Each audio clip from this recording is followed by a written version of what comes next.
We're going to get started.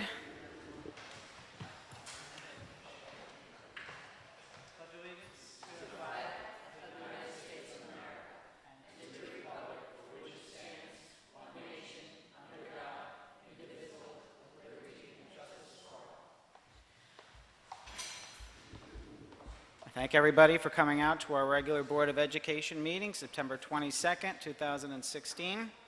We're going to begin the evening with correspondence and communications with our Superintendent of Schools, Mr. Michael Brooks. We have no correspondence and communications at this point. We're going to move on to item number 4, reports again with our Superintendent of Schools, Mr. Michael Brooks. Just a quick statement that we're excited to have our children back. Things are moving along as if they never left, and that's great to see. I love visiting the schools, love being in the classrooms, and love seeing our children back. So I'm actually going to defer my time to Mr. Witherow, who's just got an update for the board regarding some questions that came up last meeting about the lead testing requirements from the state of New York and our status. Pat? Sure. So the NICE had recently passed new requirements that all elementary potable drinking water sources in elementary schools must be tested by the end of September, and then for secondary school by the end of October.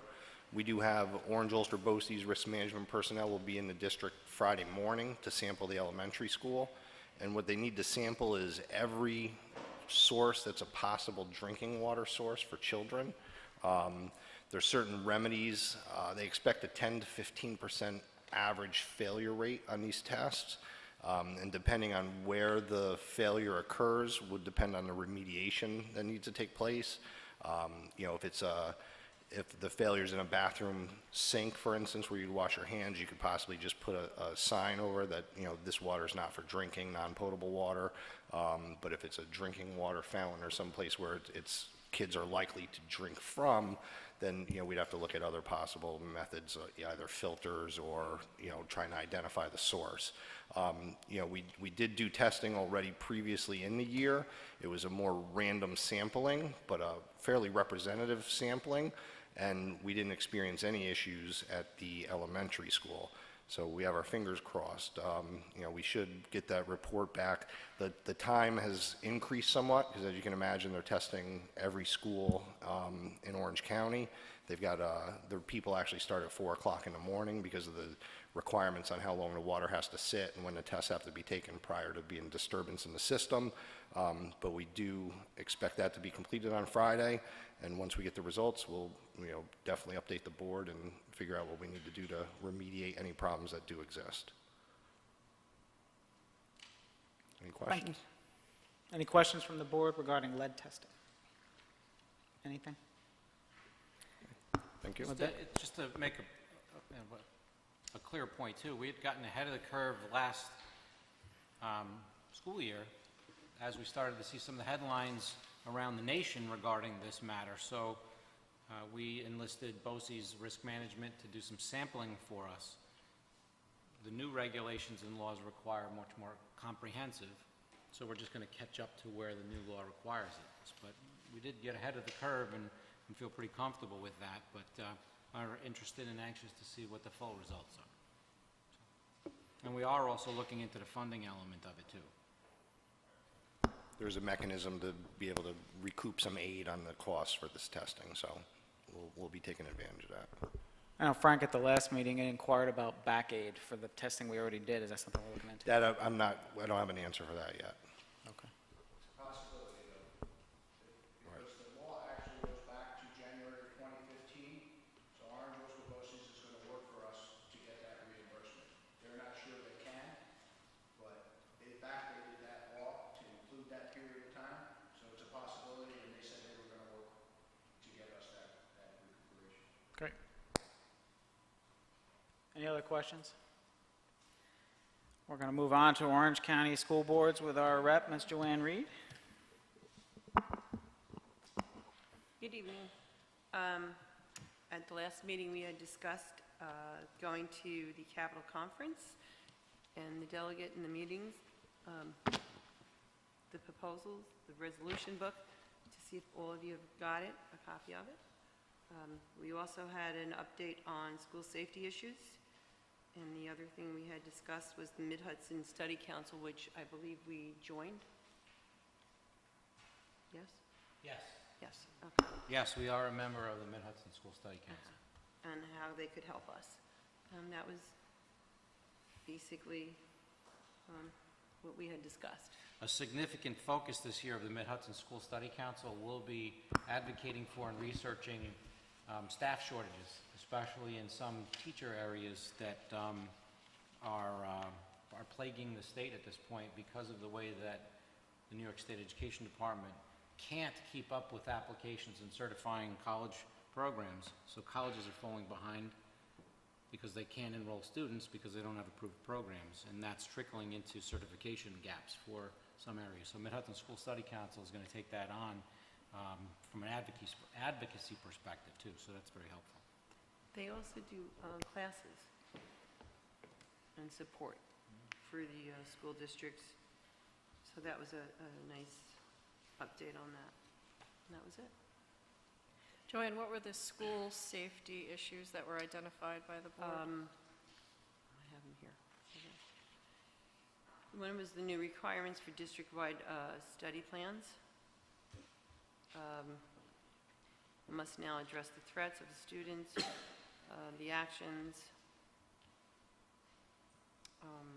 Was one of the requirements. I think, Michael, you know more about this than I do. Yep, we've got the regulation, and we'll be pulling together the safety team pretty soon to start to build in some of the new elements of the safety plan requirements.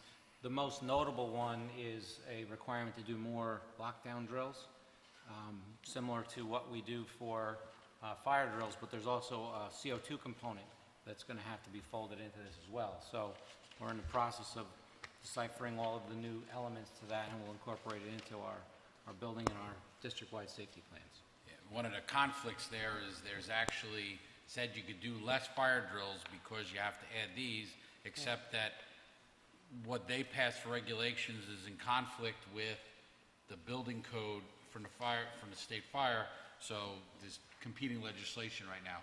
So you have to do the extra safety drills, but you can't come back on your fire drills yet. It's ridiculous.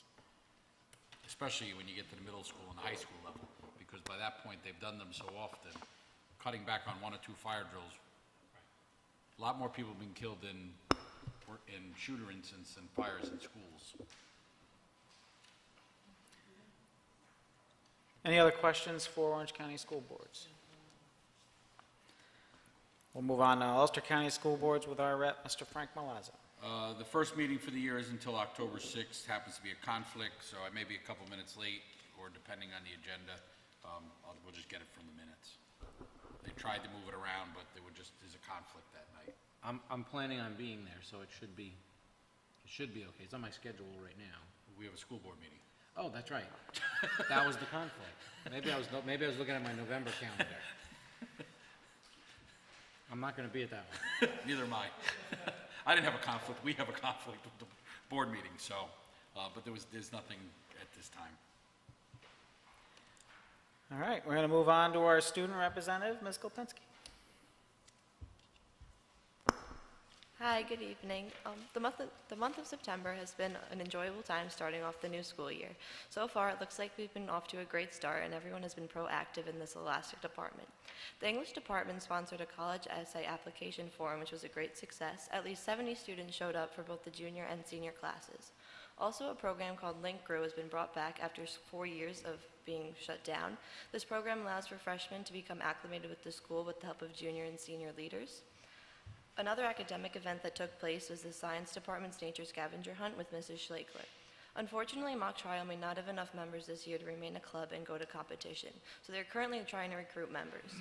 And today, the Drama Club hosted their first auditions for the play, which will be Triangle. We are sure it will be a great success.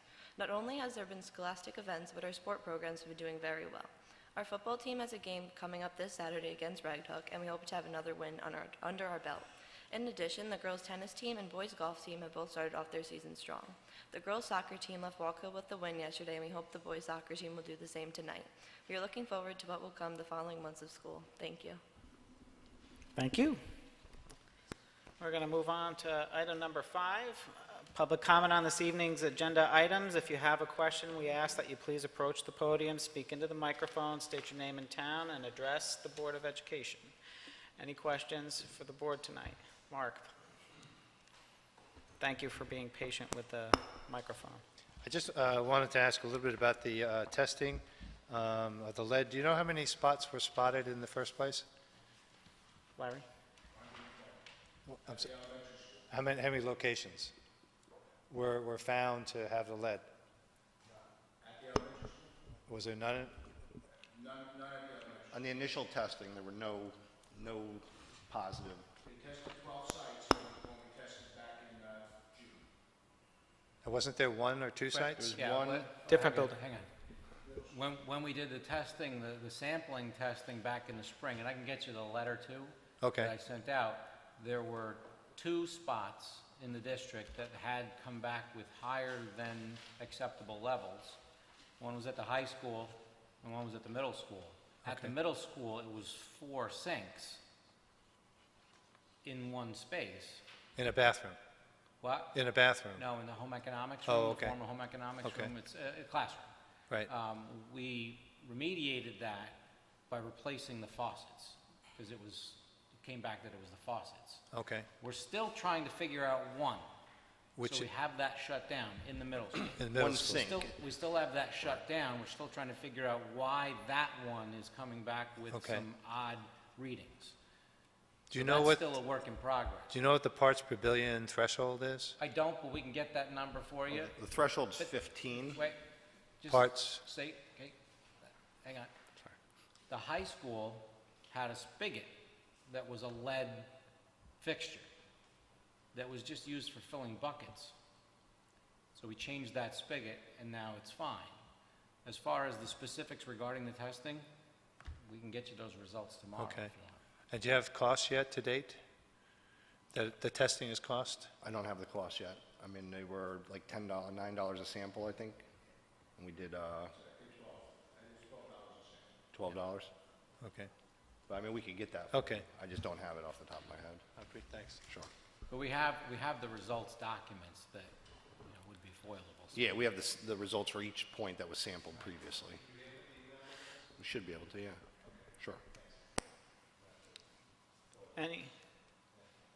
Any other questions or public comment on this evening's agenda items? That will move on to item number 6. Resolved that the Board of Education, upon the recommendation of the Superintendent of Schools, acknowledges the receipt of the following 2016-17 reports and minutes as presented. Motion for approval of consent agenda reports for June, July, and August. Joanne, second. James, discussion? Russell? Yes. Jeff? Yes. James? Yes. Susan? Yes. Frank? Yes. Joanne? Yes. And myself, yes.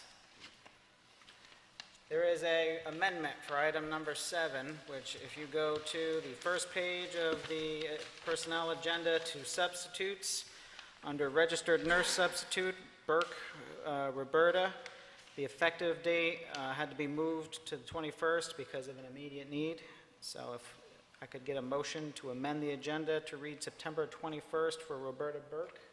Frank, second. James, all in favor? Aye.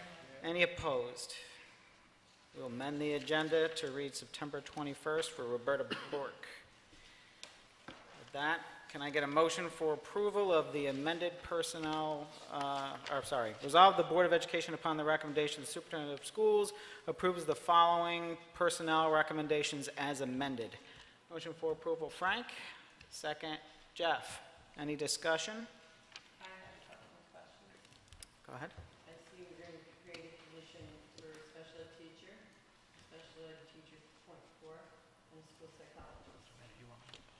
Oh, sorry.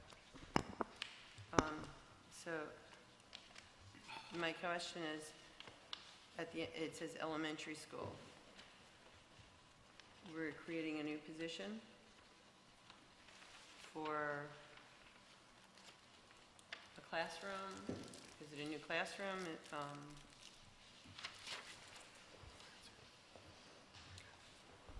I'm just trying to figure out why we're creating all these positions. Yes, I provided the board with an update to give some background information in my pre-meeting update, but we have a need because of some enrollment factors and some limits as far as how many students we're allowed to have in a program in any one given program. And in order to accommodate that, we have two options. One option is to secure a seat for some of these children in a placement outside of the school district. Another option is to build a program in district. And in considering the IEPs for these children and the program that is required for them, we are recommending that we build that program in district. A couple benefits to that. Children stay closer to home. We feel we can supervise a program in district much better than we can if it's out of district, and it's a program we can build. We actually are replicating a current program that we have. The secondary piece of that is it is also very expensive to send students outside to a BOCES placement for tuition and also bus time. So the more we can try, and this board is encouraged, try to build programs to keep students within the district where it's appropriate, we're going to do that. And that's the recommendation in this particular personnel action. As far as the psychologist goes, we do have an ongoing need for additional supports in psychology, psychologist and social worker work. We have families and students that have real emotional needs. Our psychologists serve a dual role in this district by providing those required counseling services under their IEP, and they also are CSE chairs. When they're doing CSE work, whether it's evaluations, reevaluations, or actual CSE meetings, they're pulled away from the schools and they can't be there for crisis intervention and counseling. There's strain on their ability to provide counseling services. We have an opportunity through a grant to get pretty much a full psychologist for the whole year. It's why we're slow in the recommendation process. We didn't start the person right at the beginning of the year, but we have enough in the grant to fund a full-time psychologist for the year. We would have to evaluate whether or not we can continue that support into the following school year based upon the grant funding and based upon whether this is something that does what we're expecting it to do as far as being able to provide proper supports and also someone to help out with evaluations and reevaluations. So we'll evaluate as we go through the next budget process if this is something that stays in from a funding perspective. Can it be grant funded? And if it can, fantastic. Do we still want to keep it? If it can't be grant funded and it is that valuable, is it something that this board wants to build into the 17-18 budget? So that'll be the thought process that we'll go through for continuing on with this. But that's where we are as far as this piece goes. So my question would be, as far as school psychologists, wouldn't it be easier to hire a CSE chair? Perhaps. This way we can Perhaps. free up the 3 psychologists we have in our school district? Perhaps. That would, Perhaps. That may be one of the roles that we want to look at this as. This also is a short-time position. This is not something that we're looking for at this point because it's grant funded to build in a long-standing program. You want to put a CSE chairperson in as a sole CSE chair for the district. That person's got to have some experience, some background, some real buy-in to the district that is long-term, and that may be part of our process. Again, I'm getting a little bit ahead of ourselves. I promised myself we wouldn't start 17-18 budget until after we get past October, but we honestly have already started to put some thought process into some of these things because you start to look long-term. Right. It would be inappropriate and ill-advised from my perspective to say we're going to hire a CSE chairperson for the year. There will be some dual roles here, though, so I understand that, but the thing is, now we're hiring someone with grant money. Yep. And saying at the end of the year, okay, you may not have a job, but we may need a chair. We may need them. So my thing is, the last couple of years, if we hire the CSU chair, it frees up our school psychologists that we're paying for now. And we will have one person because the CSU chair does more than one role. That's correct, and quite honestly, this... I mean, you want to bring back students, and the person that's doing the CSU chair could be going to other schools to looking to bring our children back. Correct. Where our school psychologists cannot do that because there is a need in each building for that. for them to be in their buildings. If we were going to bring on a CSE chairperson, it would be a school psychologist, so the appointment would be the same, and we would assign them to CSE chair. So our school psychologists right now are board-appointed CSE chairpersons. So that certainly is part of the process in us evaluating the appropriate assignment of staff members. I don't want to say we're going to be bringing in this school psychologist and it will be our CSE chair until we evaluate the person, the candidate pool, the options that are out there, and our organizational structure. The first part is, let's get the person appointed, let's get the position created, and then see what we can do as far as our organizational structure. We do have to look long-term at this. This is not something that we would want to look on a short-term basis. This is a one-year look at this position because we have an immediate need of some, give just a quick number of the reevaluations and evaluations that you're looking at for this coming school year.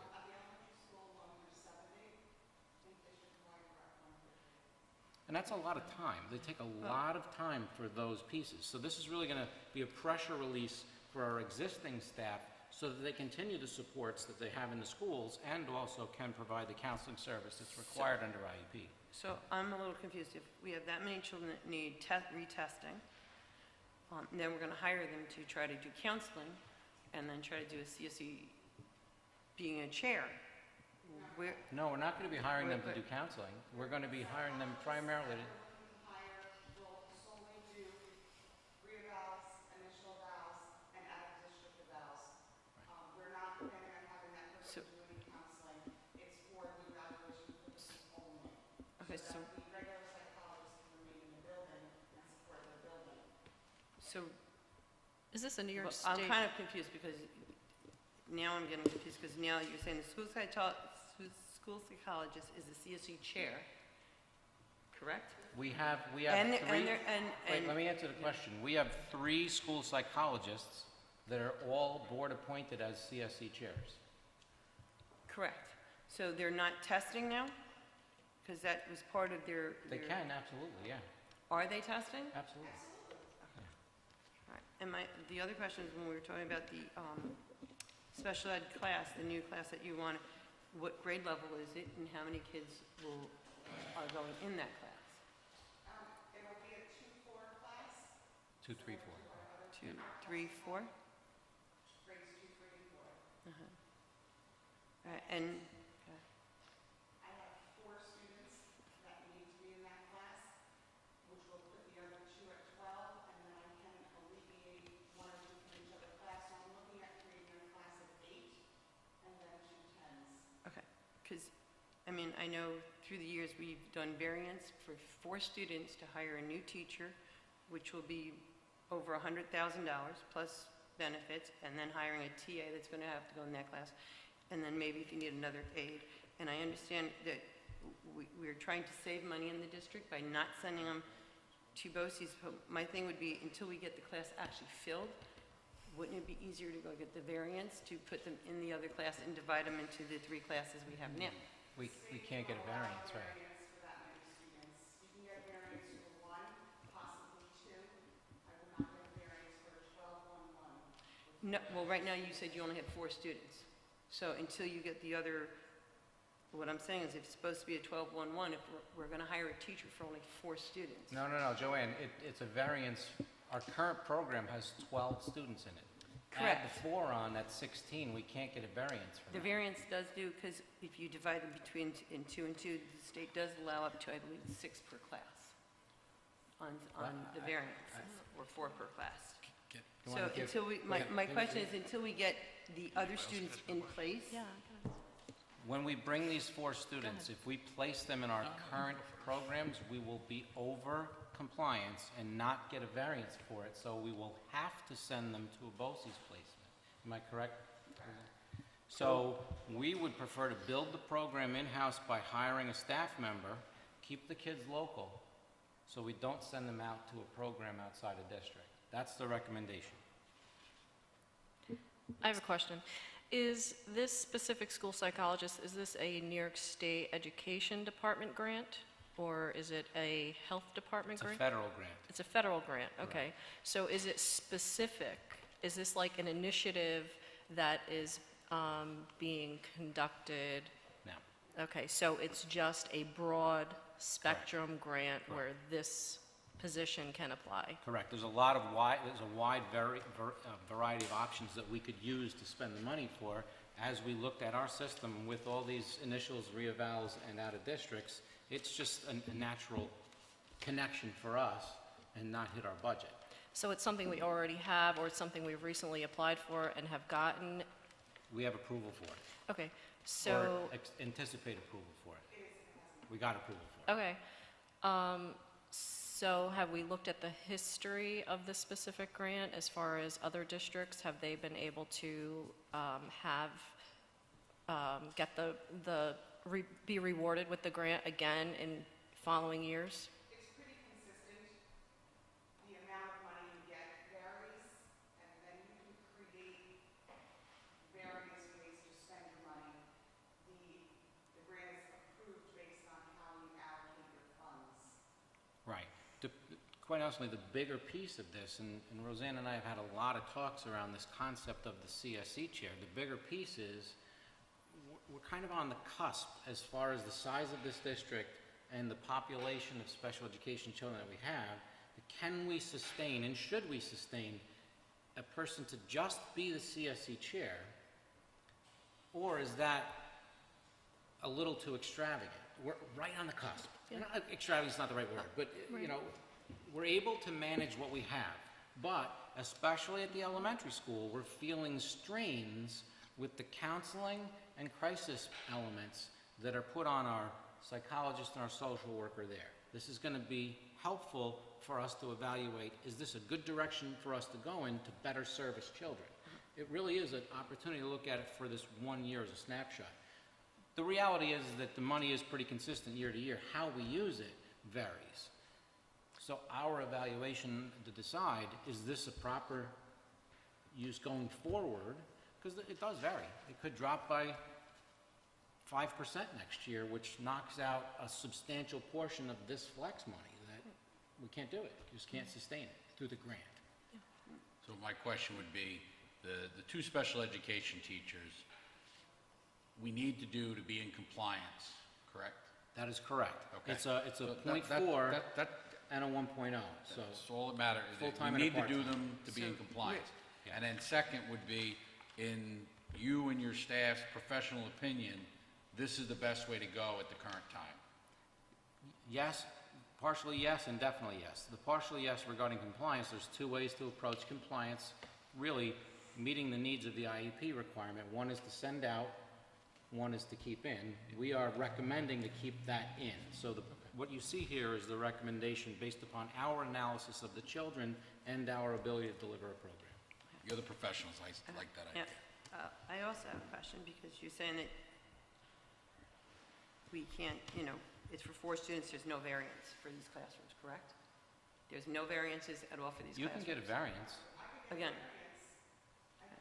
Will not get a variance for 16 children. we don't have 16 children, in the class. You're saying We we're do. hiring a teacher We for have 4 No, we have 12 people in the program right now, Joanne. in the classroom that we have right now, but you're Yes. saying we're hiring a new teacher for 4 students that we need a placement for, correct?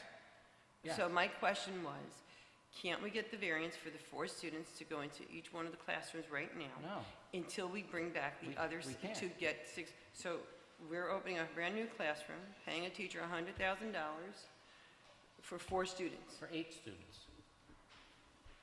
We have, so I'm we now have, really we have a confused. full 12-1-1. Correct. We have a full 12-1-1. Right. We have 4 more students.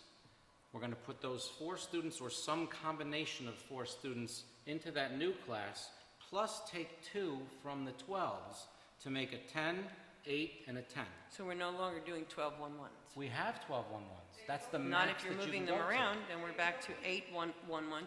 No, And how it's much- 12-1-1. Okay. It also gives us room for any new students Right. that come into the district or any existing students that need more services. They still will be 12-on-1s, meaning we can get up to 12 students in them.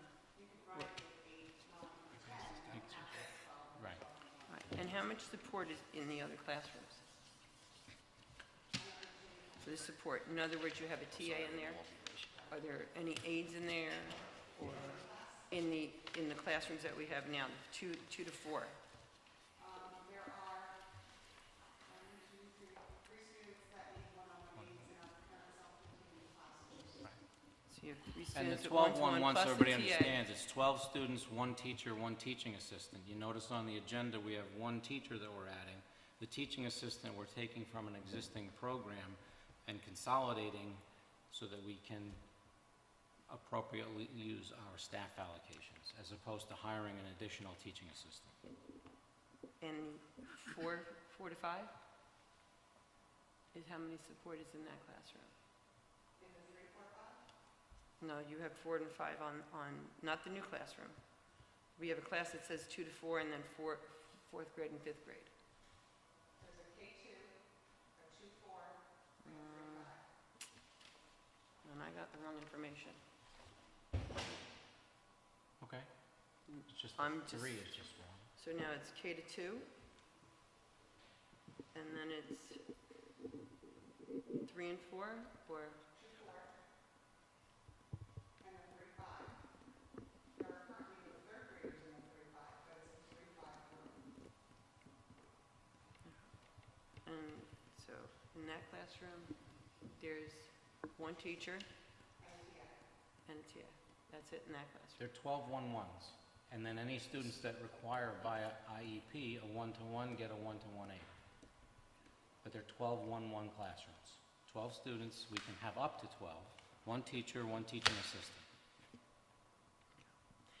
My thing is, that's fine, cleared that up. But the school psychologist, though, I have to be honest, I would rather hire a CSU chair to go out into BOCES, to go to the other schools, to check to see if we can bring the students back. 'cause Joanne, that's he what said they that do. already, That's- that that's what the do person's we gonna be know? able to do. Duly noted. It's still a school psychologist that would be that person if we decide to Correct, go in that right, that's what I'm direction. saying. I mean, so instead of, so would we take that place now and do that? No. I mean, that's what I'm asking. I'm not So in other prepared to words, do okay, so nobody's going to go out to the BOCES. That's not true at all. That's what I'm asking. But that's, So- we're getting a little bit into the weeds here. That's how we decide to assign staff. It's not one static thing. Roseanne goes to placements. Roseanne runs CSEs. Psychologists run CSEs. They cover for each other. There's going to be another member of that team that's going to manage these programs that we have to manage. It's a very dynamic system that could change any given day or week And based upon the I needs. believe that's your job, not ours. It's actually her job. Well, but you and your staff. But to it's make mine, that- and to I make the allocate, decision. right, yes. But it is not a static situation where, first of all, we don't want any of our employees to say, I only do this. We need them to do anything we ask them to do in all areas within their job purview. Any other questions on the personnel recommendations for tonight? Yes, I have a question with that. It's very simple. Does that offer us an opportunity to actually bring students back to the district and save money from what we're doing now? Yes, it does. Thank you. Other questions? Russell? Yes. Jeff? Yes. James? Yes. Susan? Yes. Frank? Yes. Joanne?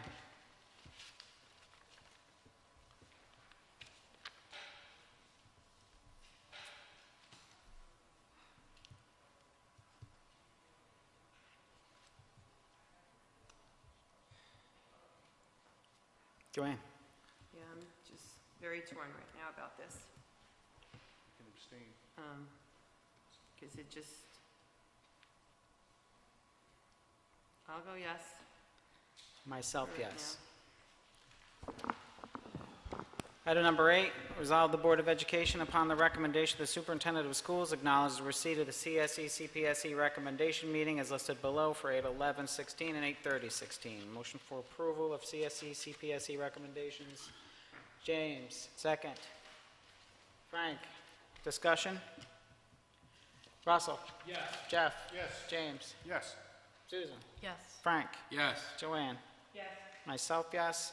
Resolved that the Board of Education, upon the recommendation of the Superintendent of Schools, approves the Marlborough Central School District wrestlers to shadow the Highland Central School District wrestlers for the 2016-17 school year. Motion for approval of the wrestling program shadowing Highland Central School District. Jeff, second. James, discussion? What's the criteria to have our own team? Number of students, number of And we just athletes. don't ever have it? No. Are we ever close? It's a great question. I can get that information for you. I don't know the exact number on this particular situation. Athletic director does manage that, but I know we would prefer to run our own fully, but it's just not there. And we do the shadowing rather than merging because of the whole Section 9 issues. Yeah. Other questions about the wrestling program? Russell? Yes. Jeff? Yes. James? Yes. Susan? Yes. Frank? Yes. Joanne? Yes. Myself, yes. Theoretically, we could run a program with one athlete. It's not a very competitive program. It's not a very Wise use of our wise use finances. of our finances. We theoretically could do that, though. It's just this is a way to economically still run a program that's more viable and a little more robust as far as the number of athletes. But you could run a program with one athlete. And we offer that service, and I'm assuming that they do this. They let us shadow, and we let them shadow, and it's a... Right, it's a a deal mutual that a agreement. lot of the athletic directors work together on so that we can have a program. We want to have kids involved. This allows us to continue having kids involved. Item number 10, resolve that the Board of Education, upon the recommendation of the Superintendent of Schools, approves and authorizes the Superintendent of Schools to sign the following agreements: the transportation services between Marlborough Central School District and Orange Ulster BOCES for 2016-17 school year at a cost of $126,521.10, and the refuse removal Royal Carting for an additional year as per RFB Mcsd 032015. Motion for approval of... Another one. I just looked, Health and welfare contract for Walk Central School District, 19 Main Street, Walk Hill, New York, 12589, 2015-16 school year at a cost of $2,836.88, $709.22 per student. Motion for approval of contracts. Frank, second. James, discussion? We had an extension option with, Yeah, we usually put in clauses to allow extensions, so you run up to a total of 5-year period within the bid. Occasionally, there might be allowable for CPI price escalators, things like that, but we usually, because there's so much work involved in putting the bids together that, Yeah. you know, once we get a good response, we like to, if we're happy with the vendor, stick with them. Other questions regarding the contracts? Russell? Yes. Jeff? Yes. James? Yes. Susan? yes. Frank? Yes. Joanne? Yes. Myself, yes. So budget transfers, resolved that the Board of Education, upon the recommendation of the Superintendent of Schools, authorize the following transfers for the 2016-17 school year as presented. Motion for approval of the budget transfers. Susan, second. James, discussion? I know it says on the agenda up top 2015-16, but then down below 2016-17. I'm assuming this is, we're transferring this year's money. Okay. Other questions on the budget? Russell? Yes. Jeff? Yes. James? Yes. Susan? Yes. Frank? Yes. Joanne? Yes. Myself, yes. Resolved that the Board of Education, upon the recommendation of the Superintendent of Schools, authorize the transfer of funds from the Trust and Agency account Lacrosse Booster Club in the amount of $2,395.17 to the High School Extracurricular Varsity Club account. Motion for approval of the transfer from Trust and Agency account. Frank, second. Could you imagine? James, discussion? Russell? Yes. Jeff? Yes. James? Yes. Susan? Yes. Frank? Yes. Joanne? Yes. Myself, yes. We have some old business for the evening, starting with the Board of Education goals. The superintendent had forwarded out a draft of those goals before the last meeting. Everybody at that time had an opportunity to review. Any additional discussion, questions? Anybody? Additional discussion? Is that where we're going right now? Yeah. Okay. I was thinking about it, and I feel that in the last year or so, we have definitely come a long way in a short period. And I think that we need to continue to set the tone for the district's culture, and that, which I feel like I repeat all the time, is that every day in the life of a child can never be regained. And I was really excited, actually, when I was reading this board little pamphlet, that it actually almost had that. And I was like, oh, wow, someone else has that vision. And not that we don't, but, you know, I think that it adds a certain amount of excitement. I think that, you know, every professional has their, you know, excitement that they bring to the table, but when you really add that component, and it starts here at the board level and we set that tone, it really carries through. And if we can somehow perhaps add that into our goals, that we need to be mindful, and the ideal of this notion, you know, starts here at the top. And also, too, I think that we need to operate with the notion that we go out of our way to find the best ideas and solutions, and that we can't allow assumptions or perceptions to get in our way of achieving the best solutions for the district. And sometimes I think that that means challenging tradition. And a lot of times a culture, going back to the tone of the culture is not very comfortable with challenging tradition. And I think that if we set that tone and keep our mind open to that, that we can achieve that much more. Interesting, very interesting. A very interesting concept to try to figure out how to put that into terms, too, because I understand what you're saying, I do. How do you put that into terms as a goal set? Well, and the other thing, and we always, obviously, we're charged with very specific things, but I think it's important to be able to say in the right thing, is any of these, we have educational goals on there, improvements, et cetera, but they're like last. And I really think, although we have a lot of responsibility in a lot of things, that's what we're here to do, is educate, and that should be first. I mean, we got to control budget, we need to look at all those things, but the education part should be the first goal.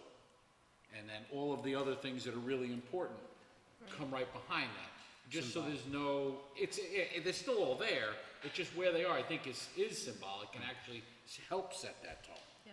Some of what you're talking about, Susan, is creating some aspirational goal as opposed to something that is more tangible. And that's harder to not verbalize, Yeah. but quantify in words, I guess. Not But that when we you, can't, you know, when it's you just how talk, do we... yeah, when you talk about goal setting, I mean, you're also addressing a culture, and, you know, every year you want that to be fresh. I'd like to read the set of goals that we have right now, just so that there's at least some public display of them. Number one is, again, the order is flexible. Update the Board of Education policies in order to ensure they are reviewed for alignment with current laws, regulations, and local ideals. Number two, continue practices that encourage and assure transparency in board and administrative operations and communication of district events, news, and achievements through a variety of media, i.e. website, text, social media, news media, newsletters, etc. Number three, the Board of Education is committed to managing finances entrusted to it by the taxpayers of Marlborough Central School District. To this end, the board will continue negotiating in good faith with our employees that have expired contracts in order to reach settlements that are respectful of them and respectful of our taxpayers. Evaluate our academic programs and commit to excellence in supporting quality programs to help students excel. And those are all ideations of last year's goals. And fourth is a new one, review policies and create policies and practices to ensure that students can learn in a physically, socially, and emotionally safe environment. A particular focus needs to be placed on treating each other with dignity and respect. That's kind of the discussion set right now.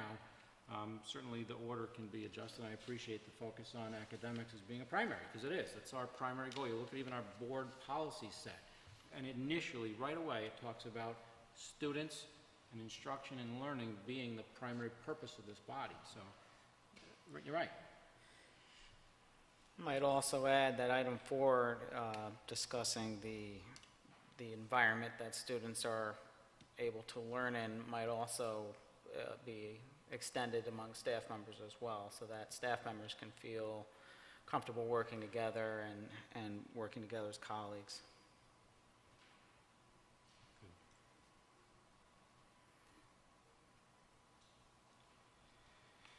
How can I'd like to do some tweaking of these with some thought after a little bit of time, but can you help me get to some terms for this aspirational element? Because it's more of it's an expansion of a tagline, but it's more than that. You know, it's not just something to cheer about. It's something we're aspiring to.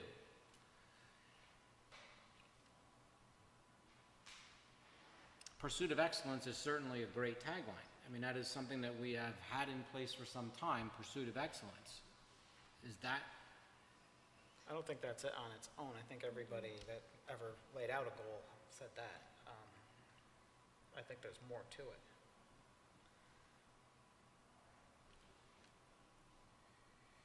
Well, because you wrote a lot. I mean, putting it together, you put a lot of thought and effort into that. Could it be, where we can have goals, and maybe that in this case it's just not quantifiable in the aspect of, at the end of the year we settled all our contracts, our grades went up, and this, and our budget's in line, but you have a goal that's, it may be there long term, because it's more of a culture change long term. Right. That may not be quantifiable. Right. It's And not it could still be checkbox. a goal, but it could be something we keep, but it's not the same. Is there an arraignment? Not that I'm aware of. I do understand what you're saying, and I have some ideas that I just want to kind of chew on for a little bit and put out for this body to look Might at, but also certainly help- would be welcome also I to mean, anybody sending some verbiage to. And it might also Morale? help for us to sit down and define culture. I would define Yeah. culture as morale, as collaboration, as, working together towards common goals. But I think everybody kind of thinks of it differently. It might be worth a little bit of added discussion. After thinking about it, maybe. Well, yeah, I mean, I can I think about it just wrote down and some thoughts hone it with in the some more. challenging of tradition for excellence, but challenge, innovate, motivate, morale, collaboration, common goals. And this These are might just some also, catch terms. And this might also spill over well into establishing and setting out goals for you as well. Correct, yeah, and I've got some thoughts on that tonight. So do we agree that we want to just, I don't want to say push this too long, but we do have only 1 week between now and the next meeting, is that right? 2. 2 weeks? Yeah. Okay. 2 weeks to lay it all For- out? And For a it final just- discussion. Yeah. Final discussion and adopt at the next meeting. Yep. Does that work for everybody? Any other questions or comments on the Board of Education goals? With that, we're going to move on to a discussion about elementary recess. Russell? Me? Yeah. It's been an ongoing issue that I've heard from other family with their children. It has, not just this year, it's last year, it's the year before. And I never sunk my teeth into it at all. I kind of just listened, and I've heard other families speak about it. I've listened to my daughter a little bit. And the more I think about it, I mentioned it, I think, to Joe DiLorenzo about a year and a half or so ago, and I mentioned it to you briefly last year, but again, like I said, I never really sunk my teeth into it. But I started looking into it heavily the past few weeks about recess for children and lunch. And part of the biggest problem that I've heard is that kids are rushed to eat. They feel like they don't have time to eat their lunch, and then the transition from eating to outside takes an exorbitant amount of time, By the time they get outside, they play for 10 minutes. And I witnessed that firsthand with Bill, actually, when we had to vote for the budget last year.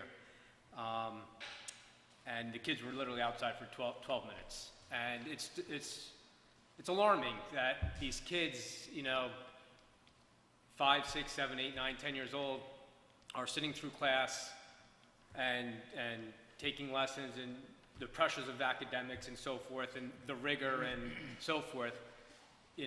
Us as adults, we get our lunch break. I just don't see how these kids don't have protection from the state level to have a proper lunch and recess downtime to rejuvenate themselves, to want to come back and learn. So I found 2 really great sites, and one of them was called Dash NY. And I'd just like to, if you don't mind, read a few things real quick to you guys. It'd be easier for me to just read than try to get through it otherwise. So Dash New York has something called Time to Play, and it's improving health and academics through recess in New York elementary schools. And start off with this: why mandatory daily active recess? Daily physical activity helps reduce the risk of obesity, promotes academic performance and mental ability, and also provides social benefits for children in elementary school. Then there's, let's see, I don't want to bore you too much with all the gibberish in here, because there is some gibberish. What are some of the benefits to daily active recess? Mandatory daily active recess provides a broad array of health benefits. Active recess can account for as much as 1/3 of child's recommended daily physical activity. According to the U.S. Department of Health and Human Services 2008 physical activity guidelines, they recommend children get 60 minutes of daily physical activity. So the 20 minutes would be 1/3 of their daily activity.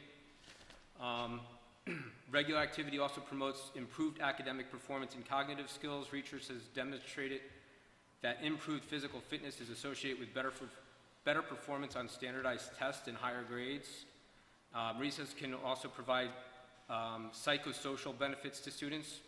During recess, children gain skills in conflict resolution by playing with their peers, learning how to share and collaborating around games. I just feel that it's extremely important that with these difficult academic challenges that we have ahead of us as educators and as students, that students get proper lunch and proper recess time, and I strongly stand by it. And just a few things, other things, I thought this was pretty interesting. This is from the American Association for the Child's Right to Play. Recess is not an alien word in our adult vocabulary, nor an abnormal response to physical and mental needs. For example, judges call a recess when courtroom participants become tired or unfocused. Congressional sessions recess for similar reasons. Labor unions mandate breaks to ensure safety. Break and lunch hours are corporate versions of recess. Fortune 500 and cutting-edge businesses provide exercise rooms for employees. Children need a school recess. With that, if you don't mind. Actually, let me interrupt you for a second, Russell. Russell felt strongly enough about this that he, on his own accord, reached out to both Senator Larkin and Assemblyman Scartatos asking for help on a legislative level. So he's already kind of advocated to local legislators of trying to look at this from a statewide perspective, and actually got, I thought, pretty positive responses Yes. from both of them. And I also reached out to Assemblyman Skoufis, who's not in ours. He's not in our district. He's in the 99th district, but he also responded to me as well today, because I've heard families from other districts as well, so they recommend that I reach out to him, so I did. Do you have? Yeah, go I ahead. do. If I could just expand on that a little bit. In looking at our mission of the district, one of the bullet points below the mission is actually to provide an environment that promotes personal wellness, safety, and compassion. And in the personal wellness aspect of it, I was with Russell when he mentioned it to the superintendent. And it got me thinking, and I felt like, well, maybe I'll do my own little anecdotal study. So I talked to some out-of-district elementary school teachers, and excuse me, they talked to me about when their children, their students, do not get a lot of recess time. What they end up having is, children throwing themselves on the floor, and the attention span is just not there anymore. So I did some further study, and I found that the Council on School Health wrote an article in the Journal of American Academy of Pediatrics. And if you don't know, the Council on School Health consists of about 12 doctors. And in this article, they referenced approximately 50 studies on this, on recess, and many of them noting exactly what Russell stated about the benefits. The rigors in the classroom concentrated on academic challenges, but equally important is the fact that safe and well-supervised recess offers cognitive, social, emotional, physical benefits. What I found was really interesting was that they went even further, and they talked about the timing of recess, which can kind of add to what you're saying. And it said many school wellness councils have adopted the recess before lunch concept, which stems from studies that examine food waste by students in relation to the timing of their recess. When students have recess before lunch, more time is taken for lunch and less food is wasted.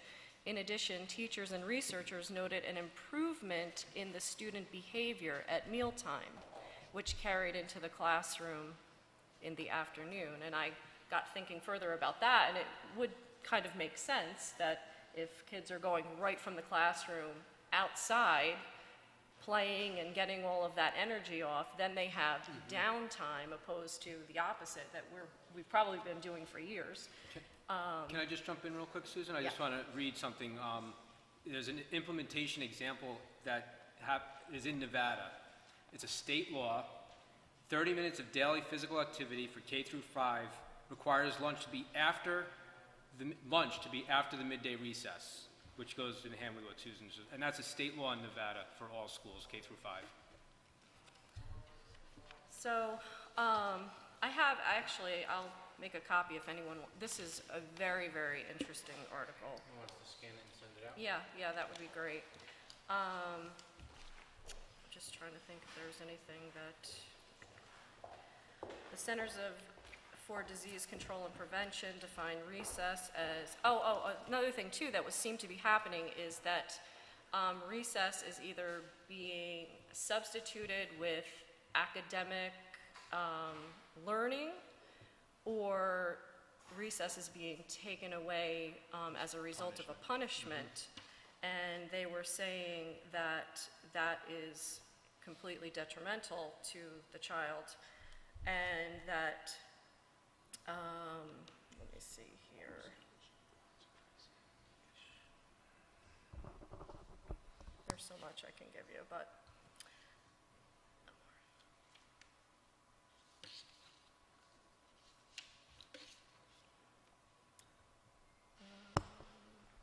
go ahead. I might add that there's been a lot of interest on this from, I think there's a moms group in town that has a pretty big Facebook following. They've been discussing it, and I also believe that it's possible the PTA might be inquiring about what other options there might be. So just to give you a heads up that there are definitely some interested parties in seeing how we could possibly change some of these things. I think it's actually an extraordinary example of how this board cares about children. And I'm not just saying that to say it. There are reasons why we are here. And certainly academics is the primary reason, because that's what a school is built around. But there are certainly impediments to instruction and learning in everybody's day. some of the debate and dialogue that we had regarding the school psychologist tonight is being put in place because there are some children that come to our doors with impediments to learning, and we need to build in structures to help them. Some students have physical impediments. Some just need some time to have recess. So, without cutting off the debate, because that's certainly not what I want to do, I think we need to dig deeper. I think we really need to look at this from a thoughtful perspective, and I would like to suggest potentially that we form some type of a study group that doesn't drag this study out for a long period of time, gets to some real nuts and bolts of what our system has been and what our system is and what our system should be when it comes to an academic day for all levels. We really can take a look at what are our structures and what do we have in place as far as the academic rigor, the challenge to tradition, and also filtering into that extra goal that we had there about treating each other well and having some time to deal with social, emotional, and physical elements beyond the academics. So maybe a study group that consists of some interested parents, perhaps a board member or two, perhaps certainly our instructional staff, administrative and teaching. So, Well, Funny you say that, Russell. Well, you said something very specific just a moment ago, which I want to reiterate. We can't let this be a dragged out thing. It's got to be a constraint time put on this, Right. because it shouldn't take 3, 4, 5 months or another year to figure this out. We've Right. got to figure this out now. quite honestly, You know. Russell, we could add an hour onto recess tomorrow, but I want to make sure that we understand the impact of that. You know what I mean? Because that is impactful. I'm not saying it has to be done tomorrow, but Right. my No, but I mean, point is we we need to could. have a limit Right. on this, that it doesn't drag out another year, and then it's next year, and we didn't sink our teeth in it enough this year. So with that, I would like to make a motion, if that's okay, to form a board committee consisting of board members, staff members, PTA members, and other community members to explore district-level solutions to the lack of lunch and recess time. Can I get a second on Russell's motion? James? Any discussion? I'd like to just reiterate once more that we should put a time frame on when this starts and an end date for it, not, we need some bookends on this. Okay. I mean, also like to see what other school districts are doing too. What does Newburgh do? We already started doing some of this homework too, by the way. It's Yeah. kind of I mean, anticipated. I know What do the other Scartatos is surroundings- reaching out to Yeah. some schools as well. What do the other surrounding schools do around us? Yeah, Are we they got- in the we same, got are they some- in the same There's, predicament that we are? it's all over the spectrum. Well, All over the spectrum. there's another element to this. I don't really need to see the studies because I have an 8-year-old that comes home every day. She comes home at 4 o'clock. She'll do homework until 5:30. Then we're gonna eat dinner. Then she's gotta get ready for bed. Then it's bedtime. The 12 minutes we're talking about is literally what she gets per day. Now my understanding is that not only is it only 12 minutes, but there's certain days we'll go to the playground, and then there's other days we'll sit on the bleachers and pick grass. Why is she not running around for 12 minutes? Why are we picking grass? We took a lot of heat for the playground stuff. Good questions. I want her on the playground. Good questions. Be it 12 minutes, 20 minutes, she should be on the playground. We got a lot of grief for that. Let's use what we have. You know, I think we need to be mindful that, you know, we're an academic institution. We're not building widgets. We are people. These children, if any professional has taken a child development class, which I can guarantee you have, you need to dig back to what that means. And if we're going to, you know, look at the whole child for performance, then we just can't consider the whole child on one aspect of the performance. We have to consider the whole child and how we get to that performance. And I think that if we focus on that, we are actually going to be really surprised at how successful we are. And I agree with you, Joanne, let's look at what other people are doing, but let's not focus on what other people are doing. In this Definitely. situation, let's be the leaders so people can see how successful we are because we're focusing on the whole child.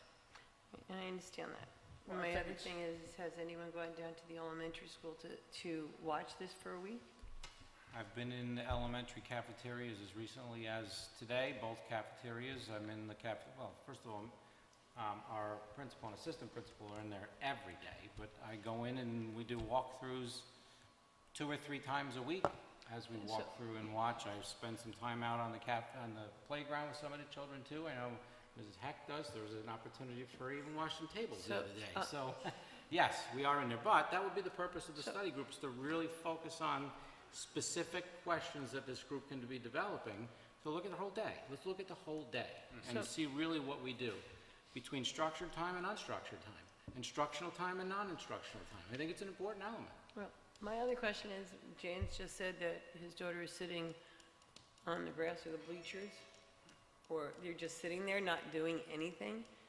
Is it because they're not allowed to do anything, or they just don't want to do anything? Getting an answer from an 8-year-old is Right. virtually Well, that's what, I mean, There are Is it, some you know, variations too, where so- they go on the equipment and then they also go out on the large field, and I think there might be some voting involved. But again, let's spend some time really looking at the facts. We started pulling together the raw facts that would be very interesting to look at. There absolutely was a change in lunchtime beginning with the 14-15 school year, 13-14 school year. There was more lunch and recess time. 14-15, 15-16, and now 16-17 have a reduced amount of lunch and recess time. So somewhere back in there, there was a programmatic shift. We just need to look at it. And that absolutely took out, what was it, about 10 or 20 minutes of the time, roughly? 10 minutes of the time. So as recently as 3 years ago, 2.5 years ago, there was a shift. In the end, all I ask is, I know we want our kids to be prepared for the global economy, but they're kids. Let's give them an opportunity to still be kids. And the studies show that by giving them the recess, they're going to perform better on these tests that we're so worried about them passing. So, And when they're in these Listen to times studies. of recess, let them be kids. yeah, exactly. Unstructured time is just that, unstructured, allowing them that free space in a safe way, but allow them the space. You know, James, I have to laugh at that because, you know, it's like global economy, global economy. I can see that it did the EU well, but anyway. So it makes me laugh because no matter what, these are still children. And, you know, like I said, no, child development hasn't changed. So our world can change all we want it to change, but the fact is child development is still the same, and there are certain aspects of childhood that need to stay the same. So we have a motion on the floor for a formation of a board committee, which Russell will share with Irene so that she can note it as exactly the way he read it. Motion was made by Russell, second by James. Any further discussion? Russell? Yes. Jeff? Yes. James? Yes. Susan? Yes. Frank? Yes. Joanne? yes, Myself, yes. And then I've got 2 other things I'd like to bring to the board. I'll start at the Orange County School Board level, and Ulster County for that matter. I'd like to make a motion that our board request that Orange County School Board and Ulster County School Board Association add to the statewide shortage of lunch and recess time at the primary level to their 16-17 legislative agenda. Motion on the floor to request the Orange County and Ulster County School Board Associations to take up the issue of the allowable Lunch and time recess time. for lunch and recess as part of their legislative agenda for the year. Can I get a second on requesting that? James? Discussion. Russell? Yes. Jeff? Yes. James? Yes. Susan? Yes. Frank? Yes. Joanne? yes. Myself, yes. Perhaps we can enlist the help of either someone from administration or attorney to lay out how that would look. And at one further level, I'd like to take this up to the state level, which I've already started personally, but as a board, I'd like to make a motion as a board to seek legislative solutions via Senator Larkin and Assemblyman Scartatos dealing with the statewide issue of inadequate time allotted for lunch and recess periods at the primary level. There's a motion for the Marlboro School Board to seek legislative help directly from our local legislators, made by Russell. Second, Susan? Discussion? Russell? Yes. Jeff? Yes. James? Yes. Susan? Yes. Frank? Yes. Joanne? Yes. Myself, yes. So perhaps we could get some help writing and drafting a letter to our Thank you, local everybody. assembly people as well. I'm on it. They're involved in it. Other old business. I just have one item. The last report we got, I know you're gonna look into it, Pat, for the clubs and stuff was in March. We don't have the April, May, June one. Right, we don't have a employee in that position currently at the high school. So we did have the middle school reports available, but the treasurer felt that it would be more appropriate to send all the reports when we had the high school report available also. They have, I believe, October 2nd or 4th. The employee is starting at the Just appointed at the high person school. tonight. Okay. So once, we just don't have anybody that can actually put the report together and send it over to us right now. So that I think I'd mentioned in the email that I know we're having difficulty with the high school, that's the difficulty. It's the clerical position that was appointed tonight. I have to say, that's very uneasy feeling to know that we don't know the balances in those accounts at the high school because we don't have a clerical person. It's the treasurer for those clubs. It's the extracurricular, And it's the civil service extra classroom That's- treasurer that is not there. What's that? It's the extra classroom treasurer for the high school. That's who that clerical person is. Okay. So that it's not something that's, the business office doesn't oversee that on a day-to-day. And that's why I'm concerned about those Right. dollars, because they don't have the normal oversight and everything. Correct. And, you know, there's always that when you close out the year, there's a lot of money that's moving through them and stuff. Right. But, okay, so Yes. next month. Could we get a update on the elementary school library remediation efforts? Yes. Pat, you wanna? Sure. So we believe that we've identified the cause of the growth of mold. It's mold that's growing because of a high humidity level in the library. We currently have dehumidifiers in that space drying it out. The 55% relative humidity is kind of the crux of where we want to be below. We were higher than that on Monday morning, and we're lower than that this morning. On Friday, Orange Ulster BOCES will be bringing up air cleaning equipment that they'll install in the library. We'll allow that to run through the weekend with continuing dehumidification, and the plan is to start to go in on Monday and at the beginning part of the week and do a thorough cleaning of the space in hopes that by the end of the week, we're clear to be prepared to open the library the following week. So we don't have an exact cause of why the humidity's in there. The air conditioning system shuts off at 8 o'clock at night. We did look at, possibly running that 24 hours a day for that space, but unfortunately that would require us to run the air conditioning 24 hours a day for the entire building, which really is not economical to do. We do believe that there may have been, the higher humidity that we experienced at the end of the summer, along with some cleaning of the rugs and chairs, may have introduced just enough moisture at the right time to spur this growth of the mold in that space, because the mold that's growing is not, it's not a type of mold that grows from like a single incident where water will penetrate during a rainstorm. It's through a constant humidity problem. And, we've never experienced this problem previously, so there had to be some set of unique circumstances that just spurred that growth this year. We are looking at, we did do an inspection of the duct and the air handling equipment with a camera that was snaked down through the ducts to make sure that we didn't have any type of leak that was leaking into the air handling system, then evaporating that water into the airstream, which wouldn't allow us to see a drip or a spot on a ceiling, but still be introducing that. Everything came up clean when we did that inspection. So we are in the process of looking at, possibly adding a dehumidification system to the air handling unit that services that library. It also services a couple other spaces to see if we could keep the humidity under control through that manner, or by bringing in physical units that, when we monitor the relative humidity, that we could just use them when it starts to climb up into a higher range.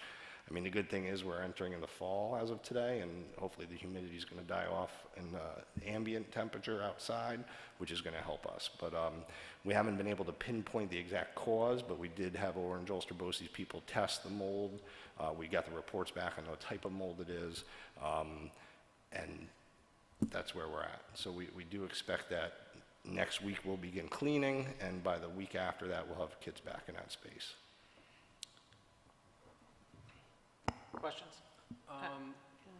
Maybe I missed it, but will there be some sort of a gauge system put into that room so we don't have that so we can keep an eye on the humidity over the next year, 2, 3 years? Well, right now, we have equipment in there from Orange Ulster Bosse's that's measuring it. I think if we can come up with a solution to control the humidity, we could spot check from time to time. I mean, I can tell you, when we had entered in, when we found there was a problem, you could feel the difference as soon as you walked into that space from outside in the hall. It just felt, you could feel the humidity. And now it's a noticeable difference that those dehumidifiers are running. So it may have been an instance where we had high humidity levels, we did the cleaning of the rugs and the chairs, introduced enough moisture in that space that absorbed, you know, those books are like a big, you know, like not a heat sink, but a big, you know, paper sink where they could pick up that moisture, and you could actually see the books that were set out on top of the shelves, the pages curling as they dried. So we know there was a high humidity issue.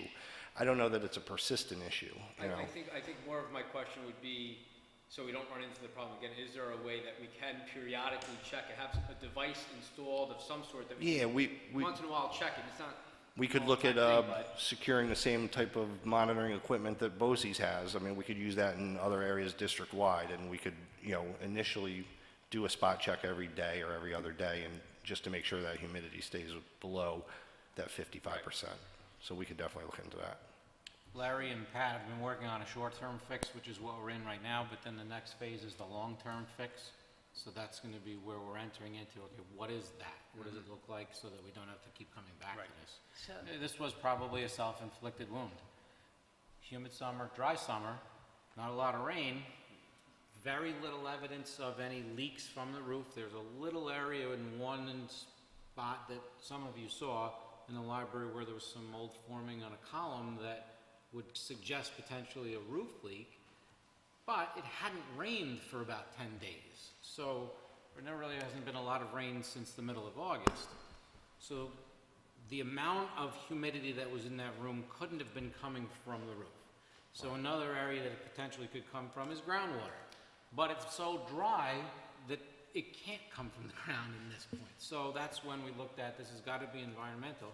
And the confirmation of that was the testing that showed the type of mold is from humidity. Right. When we washed the rugs and let them air dry, they air dry into a closed space, the library. So the water goes from the rug to the air. Plus it was pretty humid the last few weeks. Well, that room has had a humidity problem for a while. I mean, it's not something that just popped up. Right. So That's one of the I was reasons just why we gonna looked say. at the night-day thing, because I said, you know, when we closed the building, or closed the space down at night, the humidity was at a pretty acceptable level. When we opened it up in the morning, humidity is right back up. Why? Because the chiller's off at night. So that just reintroduces the moisture. That's why Pat and Larry want to spend some time looking at, okay, what is the right way to go about this economically so that we can control the humidity of the space, but do it in an economical way too. Running the chillers for the entire building is just, it would literally double our electric costs for that building. So we can do it much more efficiently. just remember that the downside to all that is the cost of replacing all the technology and all the books in those rooms, Yeah. that this is a repeated problem. So, I mean, I Right, would look for the cheapest way, look for the best way. We certainly, knowing what we've experienced this year, when we do that same activity next year, we'll have a plan to dry that space much quicker and. They not- actually have, there are companies that dry clean rugs, Yeah, which would probably be a slightly more expensive route than having our guys do it themselves, but would not introduce water into the right. space. And there's simple things. If we do it while it's a dry week, we could open the windows up. We could put the humidifiers. I mean, now that we know that this is a potential cause of the situation, we can deal with it as we go forward. Also, as I says, the windows in the library, because that library, since they built it, there's been some little issues here and there. Sometimes the windows don't help either. Have we checked the windows to make sure that they're sealed properly? Because with all the humidity, sometimes the seals on the glass, because it is all glass. Yeah, we didn't see other than that one area that Mr. Brooks talked about. I mean, the windows have weep holes in the bottom of them to prevent pressure buildup inside the space, but other than that one location, and, Larry went down, what was it, Monday or Sunday, Monday? Sunday when we got that rain, Larry went down and they actually went up into the ceiling space. They used the cameras to look around and see if they see any evidence of any water infiltration. We didn't see anything. And no place, we felt the window sills, we felt around. We had Nicer out, we put it in as a potential claim. I don't think it's going to be covered, but we had a Nicer adjuster come out who also inspected the space. Didn't see any evidence of the windows being an issue. My other thing would be especially with the summer and the humidity, is getting one of the portable air conditioners that we can put in there for at night when we shut down the whole air conditioner. We would put the dehumidifiers in there. And the dehumidifier in there. Well, the dehumidifier is an air conditioner is essentially a dehumidifier that also cools the air, but the dehumidifiers will actually just pull that water right out of Yeah, the I air. have dehumidifier down in my Right. basement, so like I said, Yeah, Nice. Larry and I, just before the meeting, were looking at industrial units and talking about, getting someone to come in and see if we can add something onto the air handling unit, so we don't have to physically move something back and forth into that space throughout the day. So the facilities committee's got some talking to do. Yes. All right. Any other old business? Is there any new business? New business. Any other items tonight? At this time, we'll be recognizing district residents and others. If you wish to address the board, we ask that you please approach the podium, speak into the microphone, state your name and town, and address the Board of Education for the benefit of the viewing audience. Mark?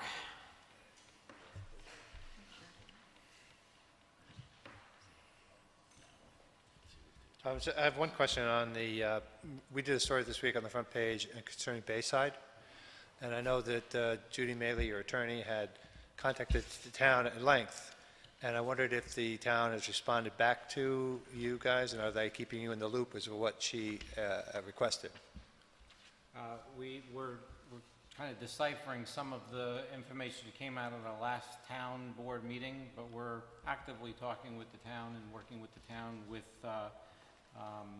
through Judy, but also with ourselves to watch and monitor where Bayside is going. We are going to have some discussion tonight in the potential executive session regarding some of the legal elements of this.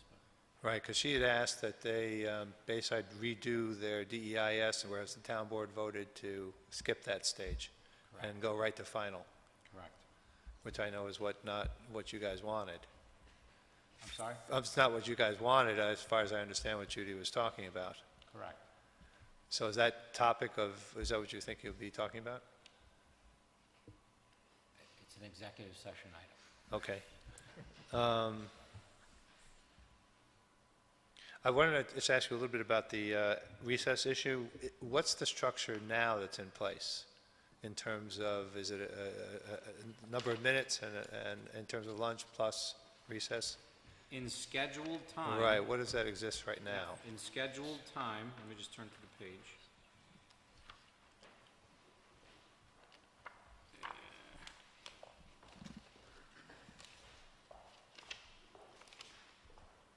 And is it different for all three schools?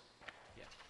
In scheduled time right now in our primary grades, which would be K1 and 2, scheduled time. Remember, there's some logistics as far as moving of children and some variations, but in scheduled time, our K1 and 2 has 20 minutes lunch, 20 minutes recess time in scheduled time.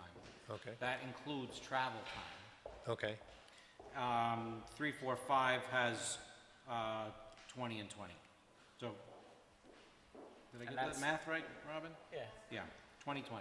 And that's leave the classroom, get to the cafeteria, children buying lunch, securing lunch, getting to the table, eating, traying, tossing their lunchbox in the bin, lining up, getting straight, making sure you're straight, making sure you're quiet, checking straight again, quiet, and then down the hallway, out to the outside, making sure everybody's still together to cross the street. So you can see where you might lose a few minutes. Now, middle school and high school is different? Yes, it is. Do you know what that is? Not off the top of my head, but they're full periods. So it's roughly the same, maybe 5 or 6 minutes variation, but it's a full period. Full periods. Correct. Yeah. So lunch and recess happens in a 40-minute... I have to plead a level of ignorance, though I didn't prepare for that piece, so I don't know the exact numbers. Okay, I'll But check with Patrick on that. That's a It's period. a little different. It's a period long. Right, Right. right.